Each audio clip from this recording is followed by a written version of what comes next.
Good afternoon. So I'm Monique Escobedo. I am the Director of Research here at BICA, and I'm joined by my co-author, Conor Williams of the Century Foundation. We're excited to have you here. We know some people are still trickling in. We also know it's lunchtime. It's a lunch and learn. So if your camera's off because you're munching or doing whatever running around you do on your lunch, we totally understand. We're just happy you're here with us and hoping we can, hi, Miguel Angel, share some great insights from this report that Conor led us with. Well, hey, folks. I am sharing my screen, so hopefully you're seeing that all right. This is, oh, I see a thumbs up. Thank you, Ileana. This is What Families Want, new data on public demand for bilingual education. I'm going to do my best to not just read you my slides. So that hopefully is about the end of it. As you heard, I'm Dr. Conor Williams. I'm a senior fellow at the Century Foundation. The Century Foundation, for those of you who are not up to date on your DC think tank world, is a progressive think tank. We're based in DC, and I work mostly on policies and politics at the intersection of education and immigration. So that means a lot of English learner policy work. And that brings me to this slide. Where did this project come from? As many of you may know, the research on the best way to serve English learners or multilingual learners, emergent bilingual students, dual language learners, and just to be clear, my term is usually MLLs or multilingual learners, but we've got folks from Florida, California, DC. The federal term is English learners. I use them relatively interchangeably, in part because I know we have people from different states, but also because I'm much more curious about how we can change structures and systems and policies than I am about arguing too much about the term. So the short of it is, we know the best way to meet these kids' needs is by means of bilingual education. That's how to succeed, help them succeed linguistically. It's the best way for them to learn English most fully and most rapidly. It's the best way for them to succeed academically. And yet, despite that, we have all these controversies around bilingual education. And many of us are here, or many of you are here from California. So I don't have to tell you about that. I mean, California was ground zero for this for a long time, for these arguments. I've always found this. I'm well into my second decade studying these topics, kind of frustrating and deeply confusing, given that we know this. The research about how to support these kids is very clear. And yet we have all this controversy. And one thing that I've started to wonder for many years now is there's this one weird thing that people hadn't been asking in the research world with enough consistency. Meaning, specifically, when I would go into schools, and I've been doing this for many, many years now. I'd go into schools usually because they had a new dual language program or a new bilingual education program. And I was excited to see it and I was going. It was really amazing. And then I would say to the teachers, like, how did this happen? And they would tell me all these lovely stories about working with the district and building all this stuff. And then they'd say, oh, but it was kind of a challenge. We couldn't get the Spanish speaking community to come. Or the Latine families would say, we'll do Spanish at home, you do English at school. And that always put me, especially with a name like Conor Williams in this work, a little bit at unease, right? If I'm sitting here saying, well, here's what the research says, and you should really want this, and then I'm hearing, well, the families that I'm speaking on behalf of aren't as enthusiastic, that felt like a question worth exploring because I don't want to be that guy. And so I looked into the research, and oddly enough, there just wasn't a lot. Folks have not asked this question consistently. And so Monique and I and others decided to focus in and actually ask it.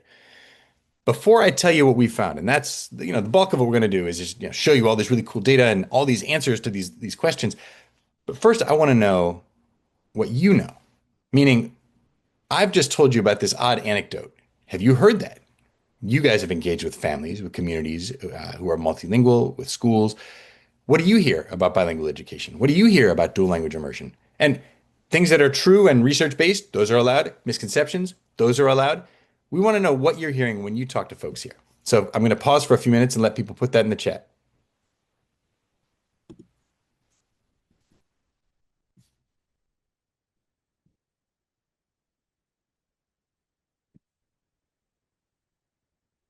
All right. And Monique's put the question in the chat.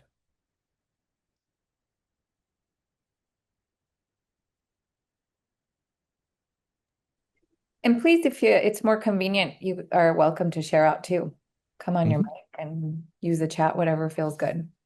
Yeah, if you would like to speak, just use the raise hand feature in the reactions bar, and I will unmute you because we have mute restrictions on this chat. Oh, thanks, Isaac. You're welcome. Keeping us straight.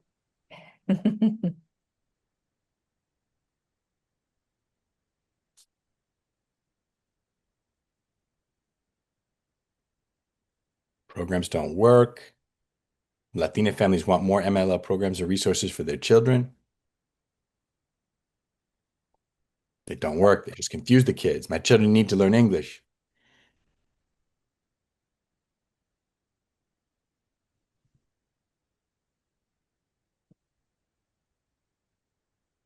Juggling both languages might hinder learning.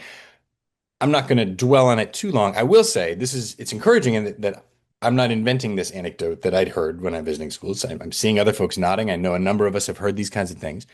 So what we wanted to do in this research was try to figure out if that was widely held. Because I don't think we want to doubt that these are, when teachers say they've heard this, they're probably telling the truth. I don't think they made it up. But the question is this what a lot of people think or just a few people? And so let's dive in. What did we find? Monique, take it away. Thanks, Connor. So first of all, we held 6 focus groups in March of 2025, and these were all Latina families. For folks who are not familiar with the term Latina, we used it here just as an inclusive term, but you can use it interchangeably as Latino, Latina, Latinx, but it's not a typo. 2 languages. The focus groups were in both languages, Spanish and English. 3 communities specifically, Los Angeles, Fresno, and Sunnyvale. And so then we added also in the quantitative piece, and we surveyed 1,000 families with school-age children, and those were also conducted in Spanish and English. So we had both the qualitative and the quantitative piece here. Qualitatively, meaning what we heard from the folks that we talked to, there were 3 themes. The first that we were able to kind of tease out was perceived benefits of bilingualism. So we learned from parents and participants that bilingualism is perceived to improve cognitive and linguistic sophistication. So we had a parent from Fresno say, I like dual language immersion. My niece speaks Spanish terms like mathematical terms in Spanish. Her vocabulary is far more advanced than mine. We also learned that there are tangible educational and financial benefits of bilingualism as perceived by our participants. A Los Angeles participant said, it has helped me advance in my career personally. I got my job knowing Spanish. Right there and then, oh, you know Spanish? My bosses were French. uh, you know Spanish, show me. And so we're seeing how folks are seeing this as additive. They want to also learn it, right? It's something that is helpful in the workplace. And then early immersion is seen as more effective. So the sooner you start, the kids have more energy to learn, said a participant in Spanish from Sunnyvale. The next theme were parental tensions and anxieties about bilingualism. So we learned about intergenerational considerations. A participant from Los Angeles said, my mom doesn't really speak English. I just wanted to make sure that my kids were able to communicate with my parents. My mother-in-law did help me out a lot with my daughter. I guess I always wanted them to not lose the language. Parents are also seeking reassurance about simultaneous language learning. As we saw in some of the comments, we know that this can be a misconception sometimes or a concern. So this parent asked the teacher, is it hurting them? And the teacher said they actually learn more, which we know from the research is true. Early language separation in school was a deficit experience. So a parent from Sunnyvale shared, I vaguely remember they would pull me aside to learn English. I was so jealous that everybody else was doing other stuff like reading or participating, and I had to be learning English. So we see here kind of how it can be mixed, right? When we're trying to add a new language, but we do it in a way that can become deficit based and also inspire negative feelings around having to learn a second language that can then carry through. Even though we see positive things too, there are harmful experiences that participants were sharing and that we know continue to happen in some places. Parents fear being unable to assist with homework in another language. So we wondered, what more can schools do? This parent from Sunnyvale said, I had a friend who put her son in a school like this, meaning Spanish immersion. They struggled a lot with helping them with homework at home that had to be in Spanish. They weren't able to help because they didn't speak it themselves. So they were kind of stuck there. So it kind of makes us wonder, well, what kind of supports might we be able to see from schools to reposition parents so that they're in a place where they can support their students and that students can also get enough support at school so there's not that sort of loss of opportunity. And then the final theme from the focus groups was inequitable access to bilingual learning. So access to dual language programs depends heavily on chance, geography, and socioeconomic class is what we heard from parents. So a parent from Fresno said, it's the ticketed thing. If I wanted to do that, I would have to be in a drawing, meaning that in order to have access to bilingual learning, they would have had to be drawn from a lottery in order to attend the school where that was offered. It's not widely available. Another Spanish-speaking participant from Los Angeles added, we're on the border. If you cross the street, it is Glendora, but we live in Azusa, and it's not great. When he first started high school, we tried to take him to a different city, and they gave us a ton of paperwork.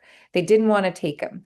Finally, he was able to do it, but sometimes they do make it so difficult that they can change, and sometimes with sports, meaning that students who have athletic inclination or are part of a team may have more opportunity than students who are not involved in athletics or other extracurriculars that are elevated.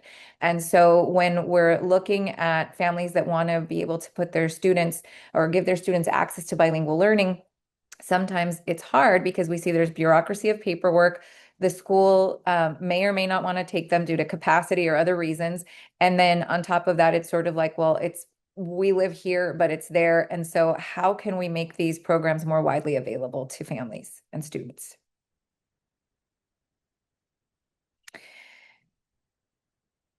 And here's another quote here on the same topic. But now it's more expensive. This is timely, of course, because I think we're all probably feeling the pinch of our economy at the moment. But now it's more expensive to buy a dozen eggs than it is to buy a piece of meat. We have to work 2 or 3 jobs, and we leave our kids hoping that the school is going to teach them things that are good because we're just trying to trust and do as much as we can. But at the same time, you lose these things. You lose a lot of things because we're getting disconnected from it. So it's not that we don't want to. I just can't. I can't. Meaning that trying to balance the competing priorities of the day, which in this case happens to be the economy. And remember, these focus groups were held last spring when eggs was all over the news, right? Right now, I think all groceries are pretty expensive from my perspective, but at the time, this is why that happened to come up. It was timely at the moment. But again, we're still kind of probably all feeling this pinch, and parents, especially who are juggling multiple jobs or have both parents that are working and may or may not have time to try to prioritize everything that's important. And then on top of that, they're tasked with also trying to help their child learn a second language through homework, et cetera, or balance that. They have to prioritize, right? Survival sometimes over nice to haves. I think Connor and I share probably the same opinion that having access to more than one language and education in more than one language shouldn't necessarily be a nice to have, which is why we're here today to talk about that. It should be a must have in education.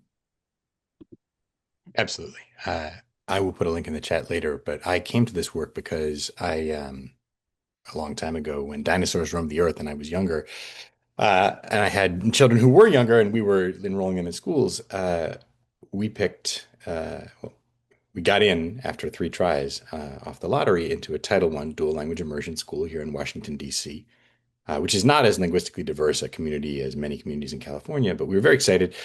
It was 7% white. It was 85% free and reduced price lunch, 45% current English learners. It was a beautiful, amazing school. We were really excited about it, and it delivered. It has been, for all 3 of my kids, a really wonderful experience. And yet, now, over a decade later, that school is 30% white, 30% free and reduced price lunch, 18, 20% English learner. It's wholly, you might say, gentrified, you might say colonized. It's become a program that is not uh, serving multilingual learners. It's serving English dominant folks like me who are excited about these programs. So I've been very, very enthusiastic about this. And years ago in the Atlantic, I wrote a piece about that problem of gentrification of dual language programs. And they gave it this terribly clickbaity headline. It was something like the intrusion of white people into bilingual education, which I didn't get to choose. but to be fair, was kind of what I was writing about. So at some point, I'll put that in the chat.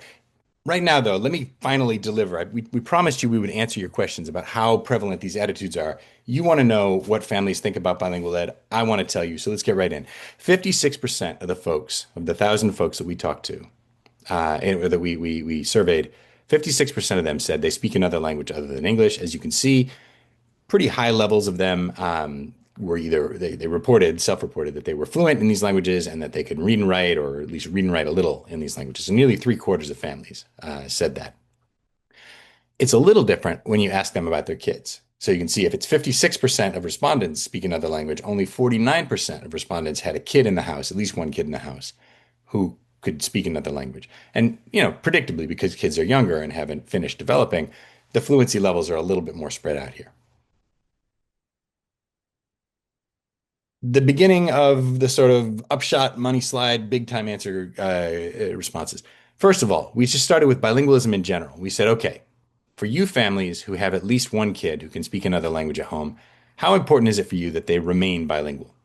94% said very or extremely important. So that's pretty conclusive. Not a lot of debate here. Nobody's like, wow, I really hope they lose one of their languages. No, of course not.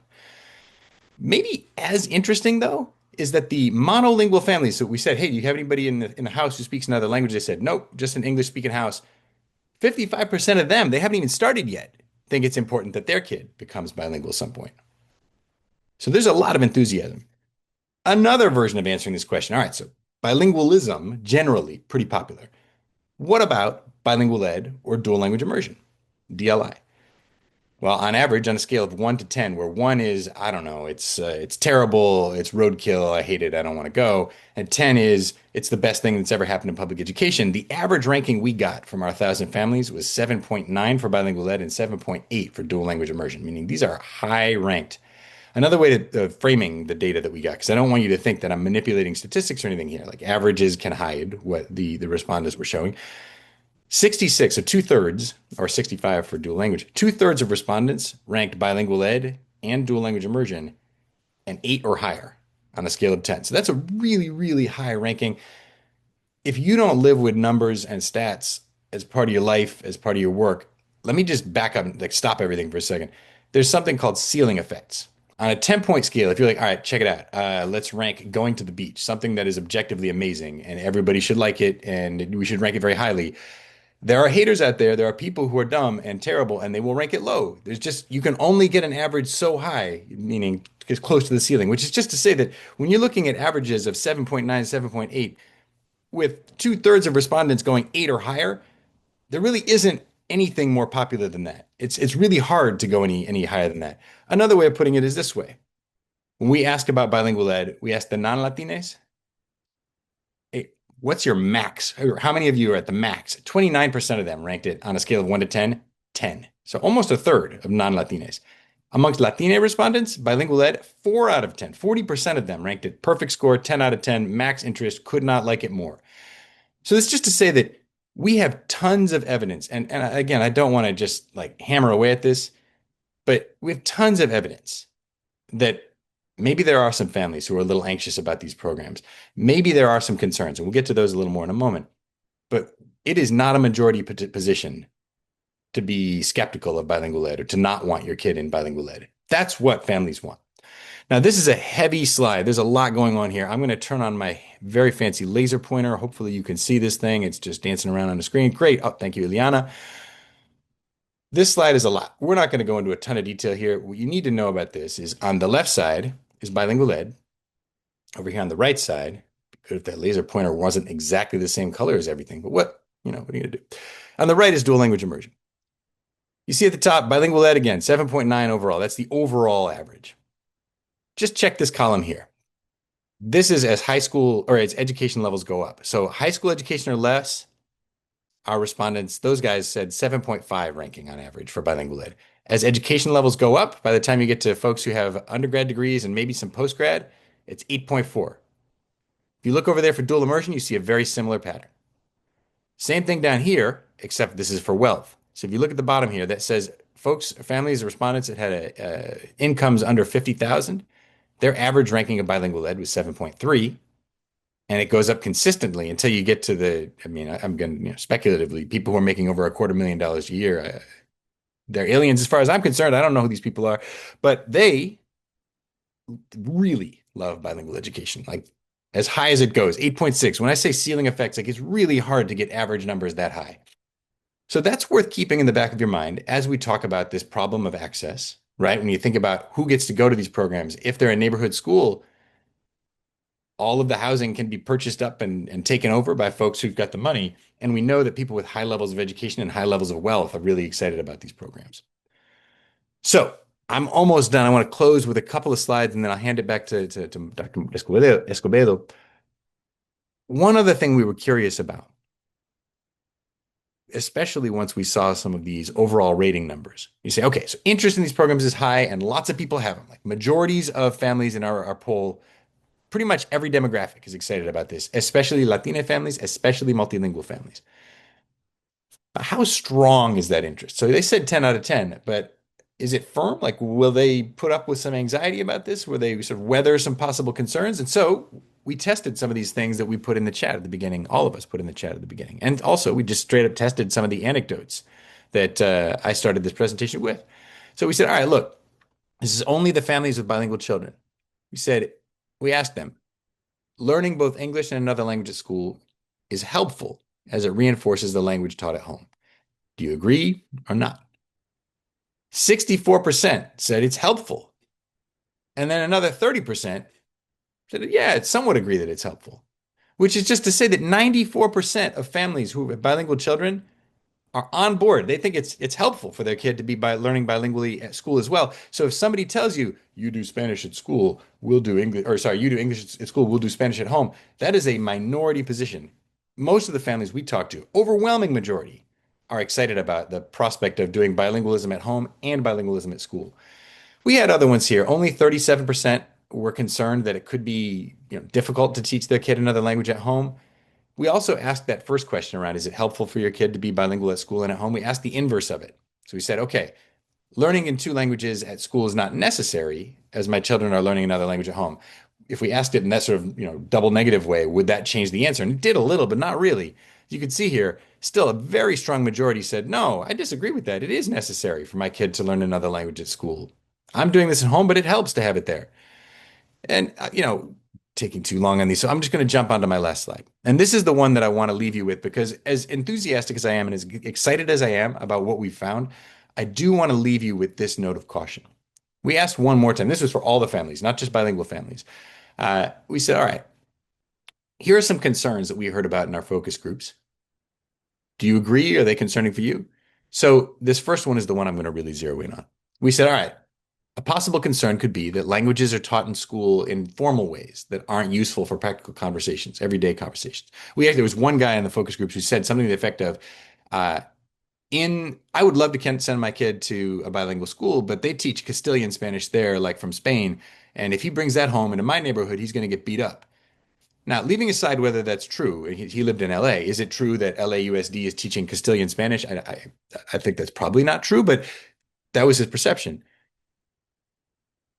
We asked families, as you can see, 70% of families were at least somewhat concerned that schools weren't teaching bilingualism in the way that their kids would need it. And there's a lot of different ways you can interpret this, but one thing that we did here in the focus groups, and that does show up throughout our polling data, is we have a lot of enthusiasm from our families for bilingualism. We have a lot of excitement about bilingual ed and dual language immersion as a possibility for their kid. But I think we have some missing trust. There's definitely a sense this would be great if it were real, but I don't know if my kid's school can deliver this. Here we're talking about is it's too formal or not. But in a broader sense, there's just some suspicion as to whether the public schools that they're choosing, that they have in front of them, are going to actually be able to upgrade and offer this kind of an option for them. So, what I would suggest to you is that the next step is trying to explain to parents, communicate with them, engage them in such a way so that that misconception can be reduced and the levels of trust can be enhanced. And on that note, we've got some ideas. Thanks, Connor. So yes, what we do here at BICA, right, Parent Institute for Quality Education, is we engage families in culturally responsive ways. And so first, we need to formally understand what is family engagement, right? Connor will take us to the next slide here. So Dr. Karen Mapp, pioneer in the space of family engagement, right, says family engagement is a full, equal, and equitable partnership among families, educators, and community partners to promote children's learning and development from birth through college and career, which is right? We do want equal and equitable partnerships between caregivers and school staff, right? Whether that's leadership, classroom educators, paraeducators, we want partnerships. One thing, though, that we underscore here at Beacon, what our founders kind of identified, we'll go to the next slide, is that we need to understand the difference between family involvement and family engagement. So Dr. Karen Mapp underscores what engagement is, but our founders took it a step further. So Dr. Ochoa and Reverend Bahak, who are Beacon's founders, had a vision, right? It started out as basically a conversation with parents in a cafeteria who were not English speakers, right? They were parents of English learners. And it was essentially trying to find out, what do you need? What do you want? And what kind of systems of support do you need for your children to be successful? And we're talking 40 years ago, right? Because the organization's been around for almost 40 years. So it was a glimmer in their eye what we do now today. Dr. Ochoa created this amazing model here that we have for you with 5 levels, which is number 1, making sure that parents are connected, right? Understanding who they are, what they need, what their children need, bringing them into the process, right? Including them, making sure they feel like they belong, making sure that they understand that they are co-decision makers. They have a stake in their children's learning, and they should be, welcomed into the processes around the decisions that are being made for their children.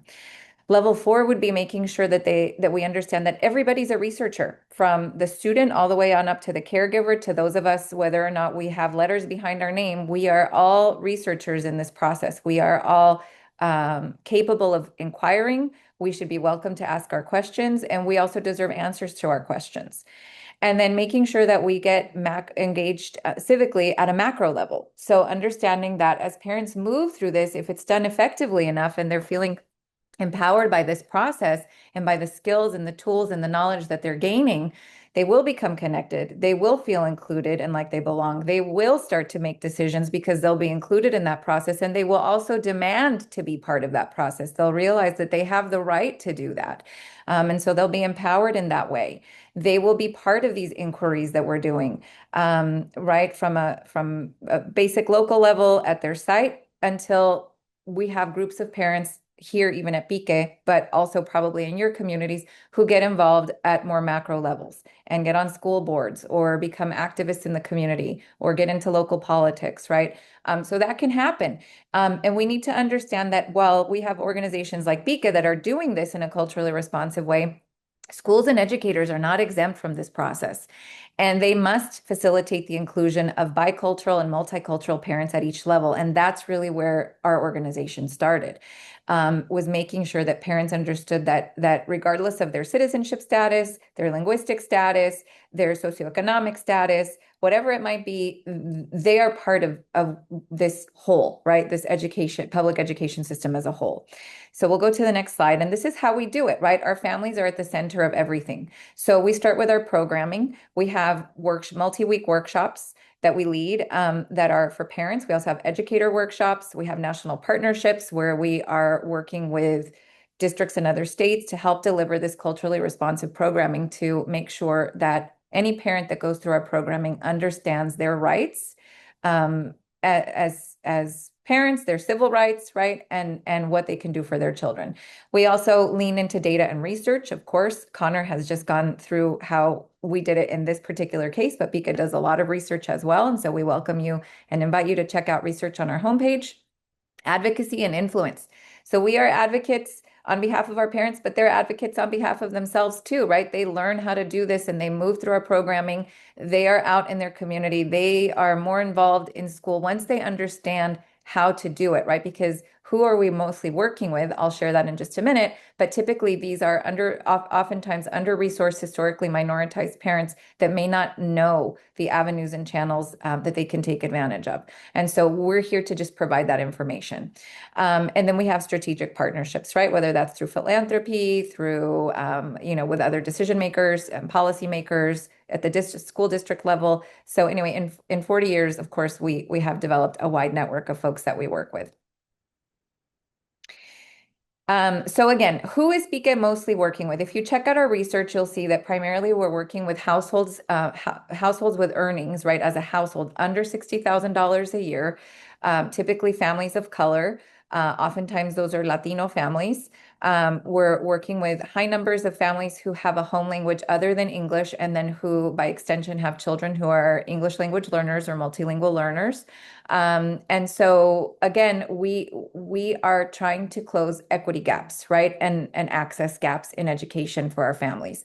And we're trying to do that in a way that will not only solve momentary problems, but will also create transformative opportunities and circumstances for families down the line. Because if we're able to close those gaps and students are having more success in primary, secondary, and post-secondary spaces, then that's going to have generational domino impacts, right? Domino effects. And so very important to keep that in mind, that that's really what we're doing. We start at a small level, but as we move through that model that I just showed, that Dr. Ochoa created, we have seen that this works, and it is transformational for families. So that's who we're working with. We also know that parents are interested and want to be involved in all aspects of their child's education, but there's challenges, right? So if you are not, if you are primary language other than English and your school doesn't provide handouts in your home language, or only provides some handouts in your home language, but not others, or is not, doesn't have school interpretation for coffee with the principal, or, PTA meetings or PTO meetings, right? It becomes difficult for parents to feel like they're involved, regardless of how many questions they're asking, how much they try to insert themselves, right? So again, it's incumbent upon schools to partner with parents and get them the resources that they need so that they can do this. We understand, as I mentioned, that caregivers are often left out of written as well as verbal communication, and that there are generational and other considerations that matter when prioritizing bilingual education. We also have to make sure we understand that Latinas are not a monolith, so different groups need different things. And this piece of data here is just one small graphic from one of our family needs assessments, which are a great tool that I recommend to anybody. We do them here at BICA to understand what our families need. And so we invite you to a little promotional clip, please feel free to check out our website, but also conduct them on your own and in your spaces, wherever it is that you're working, and find out whoever you're representing and serving, what they actually need, what's going to help them.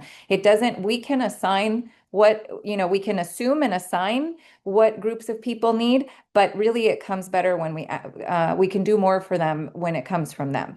And so here we saw that 84% of the families that we surveyed, this was over 1,000 people just for this one family needs assessment that we did, said that they would be interested in having dual language immersion programs, and seeing bilingual or multilingual growth for their children. One thing I do want to point out here is that 9% didn't know. And so this goes back to making sure parents need to understand what's available to them.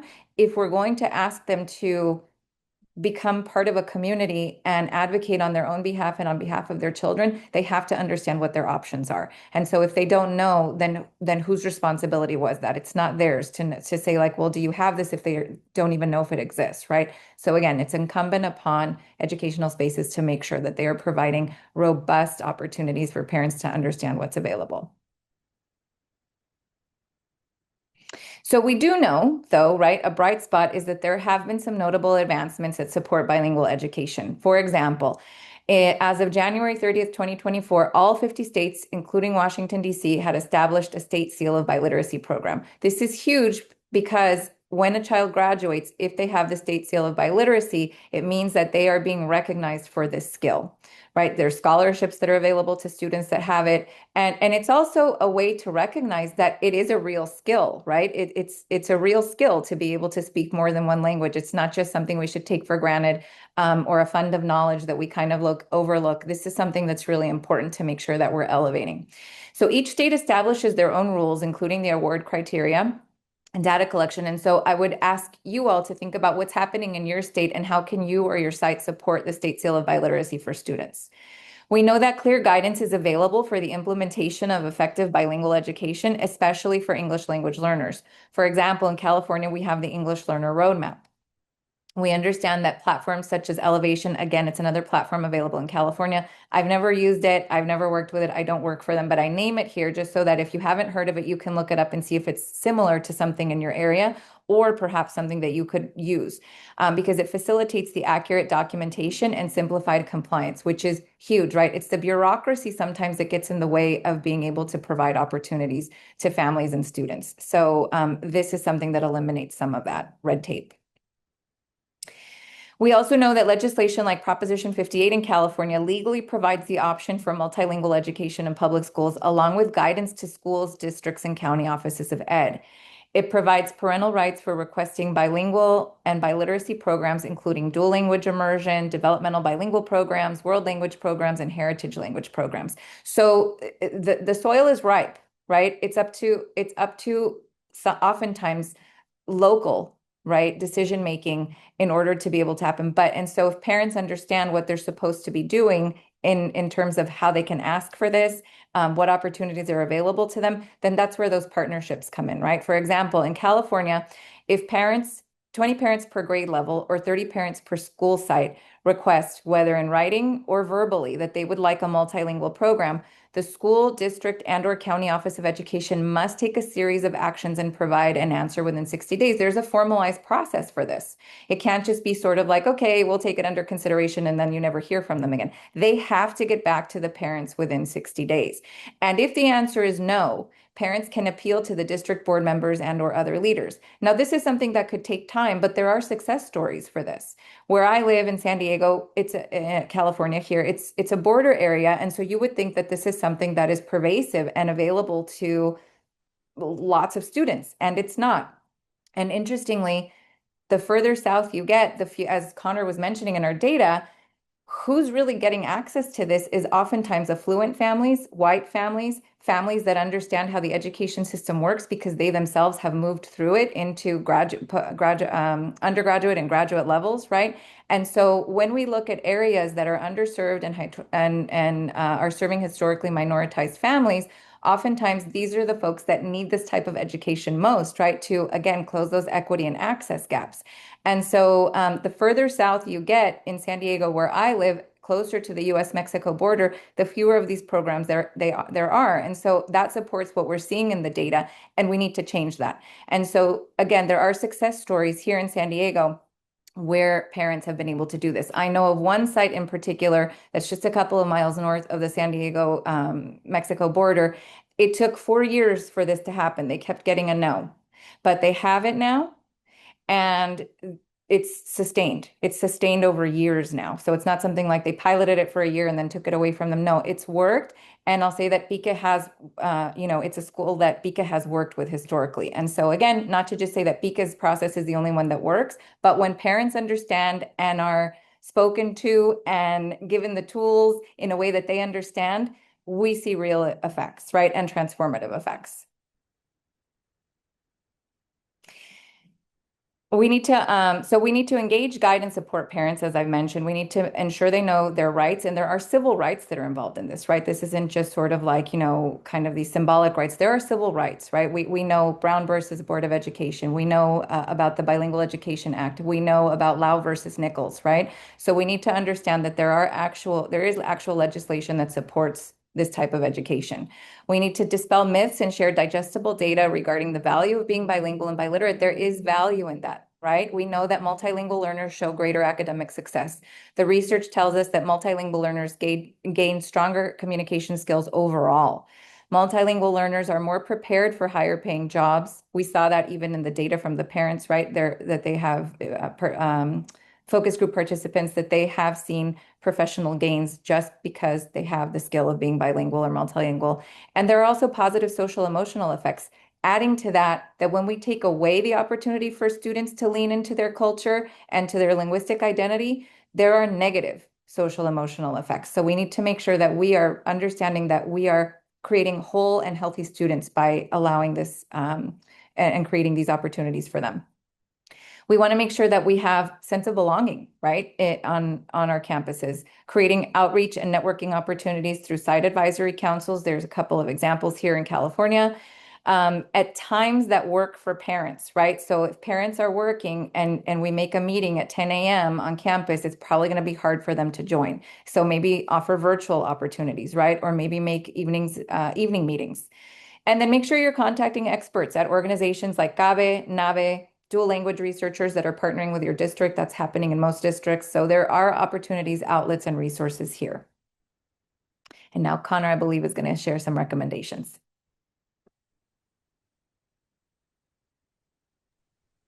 Sorry, mute button was missing. It's this newfangled Zoom technology. I've never used it before. Uh, look, there's a lot of different ideas about a lot of different options for how to improve access to bilingual and dual language education that are going to vary a lot by locale, right? What works in Seattle is not going to work in Chicago, is not going to work in El Paso, is not going to work in LA. There's going to be different answers for every community. And yet, some things are big and bright lit enough that we know they'll be part of the solution everywhere. So for one, uh, we've done a fair amount of research at the Century Foundation over the last few years, and the data are pretty clear that demand for bilingual education, for dual language education, is greater than supply in most places that it's offered. And certainly it's greater than supply in places where it's not offered. That's to say that one of the best things you can do wherever you are is push for the expansion of these programs.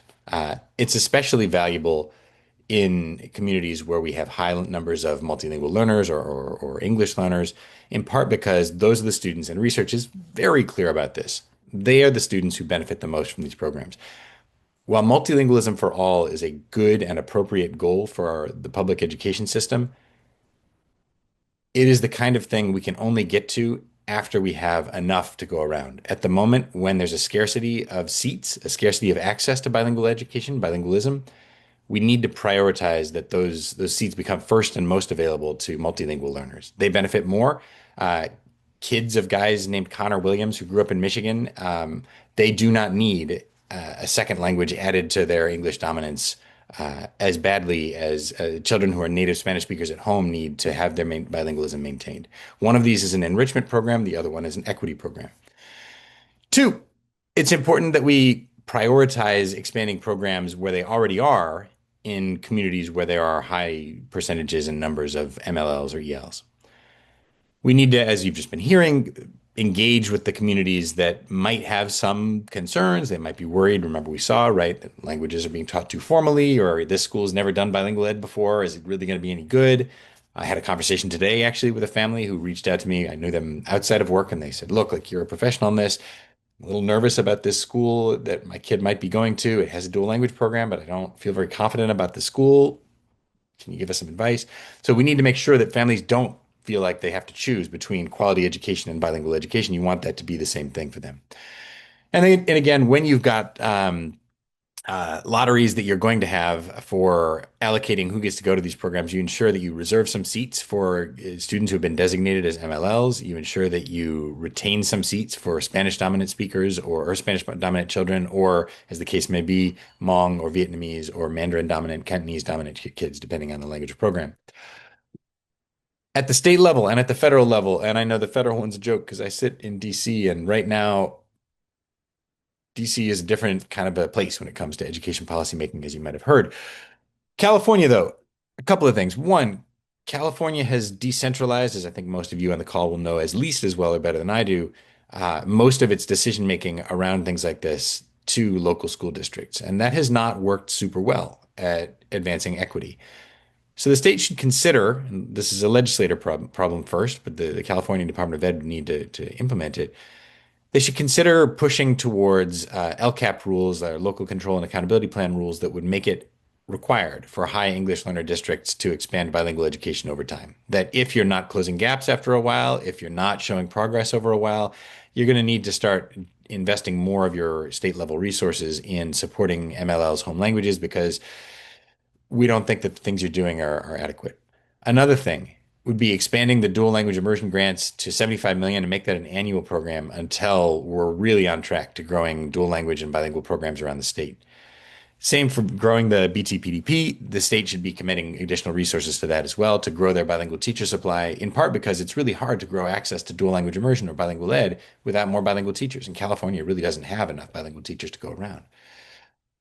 In other states, and I know that this call is mostly California centric, but in other states, there are Wisconsin, Connecticut, Texas, Rhode Island, a number of states have a relatively standard state policy that says we just mandate you have to offer bilingual ed once you've got more than 20, or in some states, 15 English learners who have the same home language in the same grade in a particular place.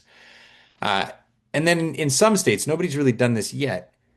It, there's the seal of biliteracy right now exists as a really good credential that doesn't usually have much tied to it. It's a sticker, it goes on a diploma, it's exciting, might help with college admissions, but we could use that. We could say, all right, look, if you've got that seal of biliteracy, we're going to exempt you from a couple of the intro level language courses, or we're going to put you on a fast track to getting a bilingual teacher credential. There are ways to take that and give folks who have developed that level of language proficiency some credit for it so that then they could be on their way to becoming a bilingual teacher more rapidly.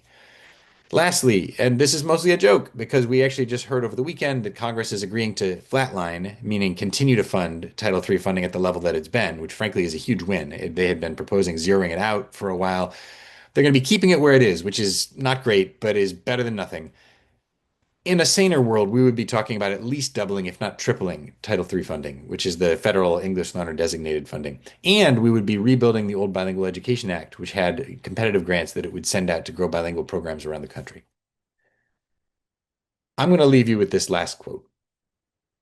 This is from one of our focus groups, and to my mind, is why we did them. This is an English speaking mother from Fresno, and she said, look, I think statistically, children are smarter because they learn two languages and they learned how to implement it, like how to use the words properly, how to apply it to their life in two different languages. So I think statistically they're smarter. I feel like nobody has ever said, oh my God, learning two languages makes you dumber. Nobody has ever said that. I don't know why knowing something else wouldn't be a benefit to you. So on that note, we have talked at you for a long time. I'm going to leave this slide up for a little bit and see if we've got questions.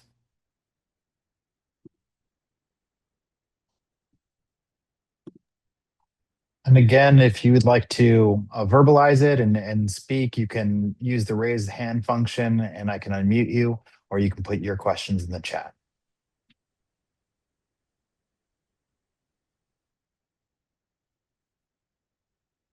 Here, so that I can watch the chat a little easier, I'm going to stop sharing. But I promise you, we can help you get that report. That won't be a problem.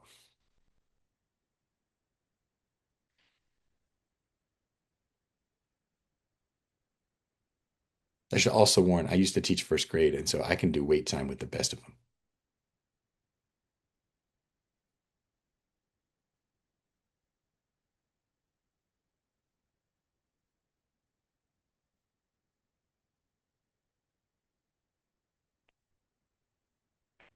Yeah, title. So I see Title 1C. We were talking about Title 3. Title 3 funds are authorized historically at 750 million annually. They're federal funds that are, there's a formula grant, meaning every English learner in the country, at least in theory, gets access to those. The Usually it's 750 million. It kind of fluctuates. Sometimes it's a little lower than that. Sometimes it gets a little higher than that. It's crested over a billion a year once in a while. Um, those funds are designated for any services that are supplemental, not core state function or core local function education. You can use Title III dollars to offer bilingual education or to help to build a new dual language program. You can use it to provide um, language acquisitions programming in those kinds of programs at the state or local level. And they're just like woefully insufficient. Once I'm done talking here in a minute, I actually wrote a piece back in 2019, 2020 about if you control for inflation and for the growth in the English learner student group, the per pupil funding from the federal level for English learners has actually dropped off a cliff. It's down, it was only at like 160 or $170 dollars per English learner at the beginning when they first started this funding, and now it's I think down to 130, 140, something like that. I see another question from Lucretia in the chat. And Monique, you could jump in on this too. We've done some research on this at Century as well over the years. The question is, I wonder what you think is preventing more teachers from certifying themselves as bilingual teachers. What do you see key issues? And I mean, sadly, at a policy level, this is not a complicated question. Like we have a lot of data on this. Um, and like the pithy way to say it is this. The awkward thing about how American public education works is that we require a lot of training and credentials and licensure to become a teacher and specifically to become a bilingual education teacher.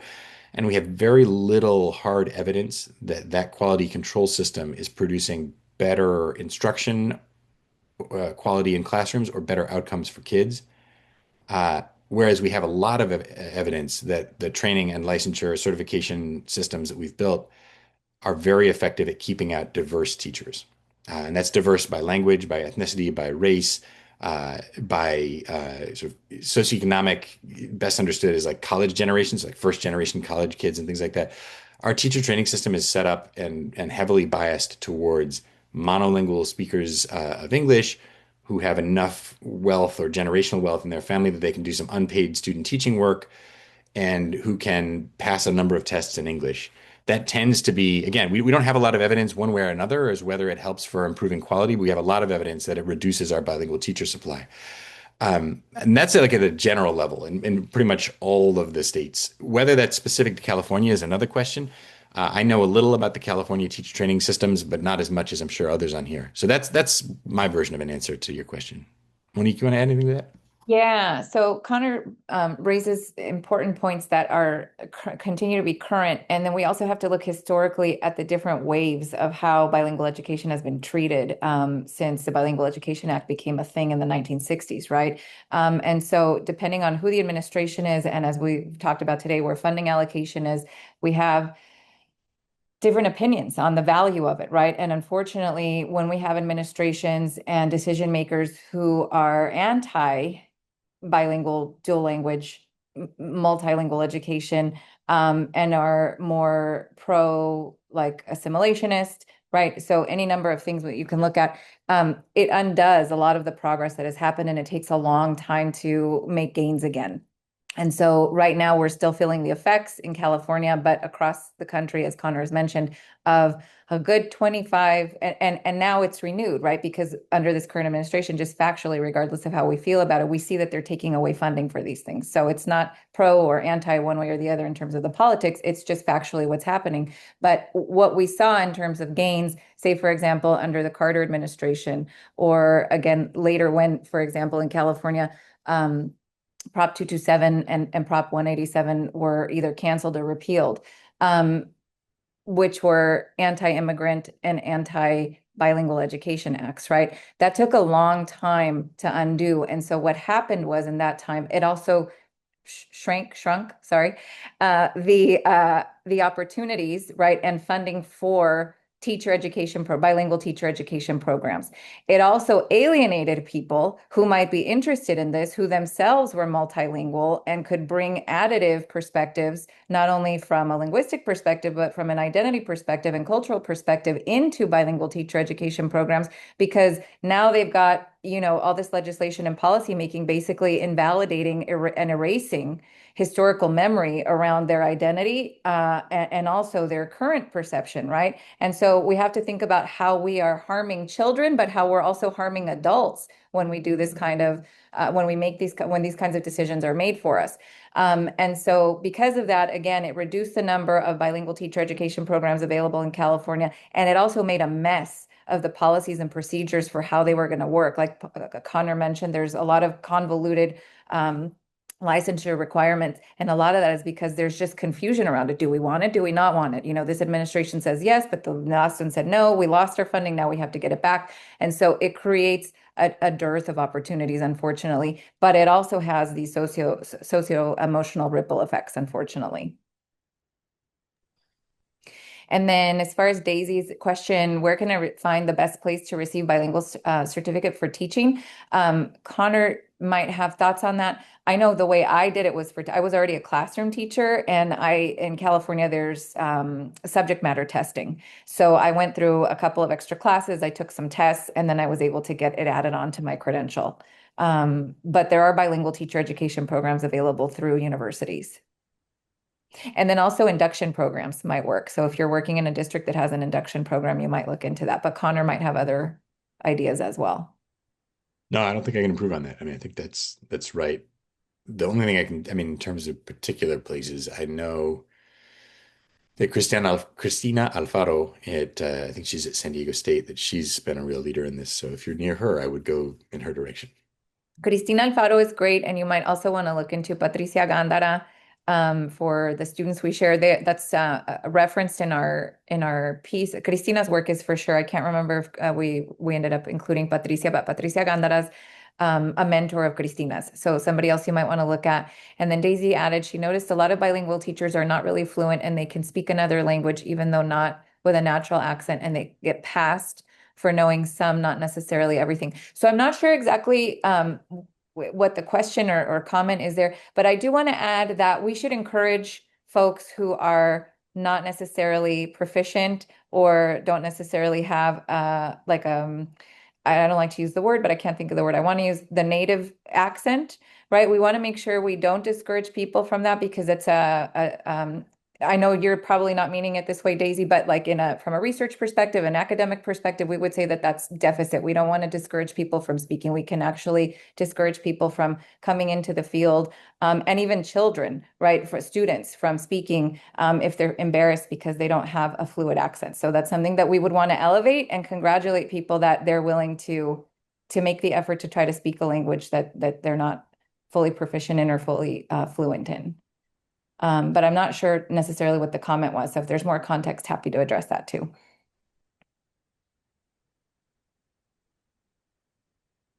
And we do want to thank you all. We know we probably took up your lunch, and so hopefully you were able to get something good to eat and also nourish your brains with all of the information we threw at you. So thank you for joining us. I'll just close by saying I put my email in the chat. I'm easy to find. And then I will also put a link to the report in the chat as well to make sure that everybody can get access to that. Please follow up. I'm not. Oh, I see a question from Daisy. So that will not affect the children's learning. Well, so this is actually, I mean, candidly, while we have such good research on what the bilingual ed and dual language immersion are the best way to support multilingual kids, we have a lot less data on the like fine tooth comb element of it. There's a lot of debate about programs that begin with 90% of the partner language, the non-English language, and 10% in English versus 50-50, where it's an even balance throughout. We have a lot of debates about what early literacy ought to look like in a dual language immersion program, and I am not going to touch that because that is the third rail that you guys can argue about and not me.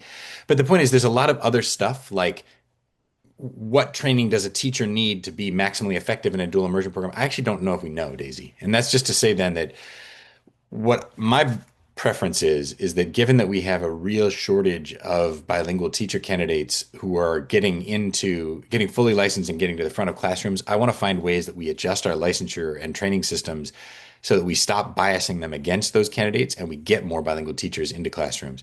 If that means state funding for teaching or student teaching for practicum work, great. If that means some kind of signing bonus for new bilingual teachers, awesome. If that means we're going to take your language abilities and use that as a equivalency so you don't have to take some of the other tests in English, fine. Like I'm willing to be flexible about how we do it, but we need to prioritize bilingual teacher candidates and we need to make sure that any other requirements they have to become teachers don't stand in their way whenever we can avoid that. So, but I wish I could say that we know exactly how proficient a teacher needs to be before you get those boosts in bilingual education or in dual language, but I don't think we have research that's clear enough on that. I'll also add really quickly, I know it's one, and so anybody who needs to log off, but it's being recorded. Everything Connor said is right, and obviously we do, and Daisy, thank you for adding the context. We do want to make sure that our students are getting quality education. But we also, in a more abstract way, not taking away from the importance of that, we want to make sure we also and I'm a former language teacher, right? I taught Spanish and English language development for 20 years in the classroom, high school level. And so at the end of the day, it's the perspective and the lens we're looking at it, right? And we do want quality teachers who are well trained, but we have to think about the constraints around our education system and what it is that is defining what a good accent is, right? Or what good communication is. At the end of the day, if I'm a Spanish teacher, I just want those kids speaking Spanish, right? If they can be understood, whether it's through Spanglish, there's nothing wrong with that. But culturally, we have norms that tell us that there are, right?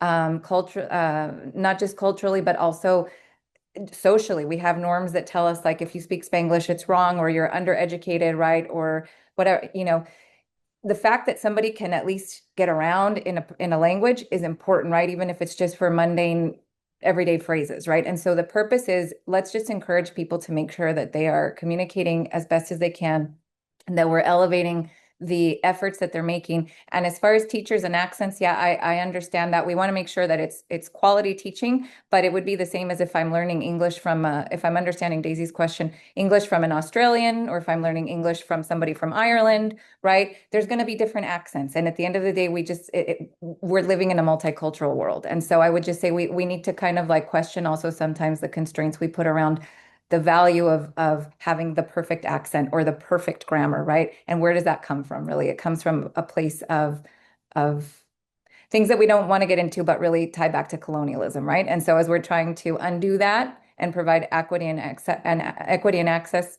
we can keep that in mind. So anyways, not trying to steal the last word from Connor. I just wanted to make sure as a teacher that I added that. Well, thank you so much, everybody. It's been a pleasure being with you all.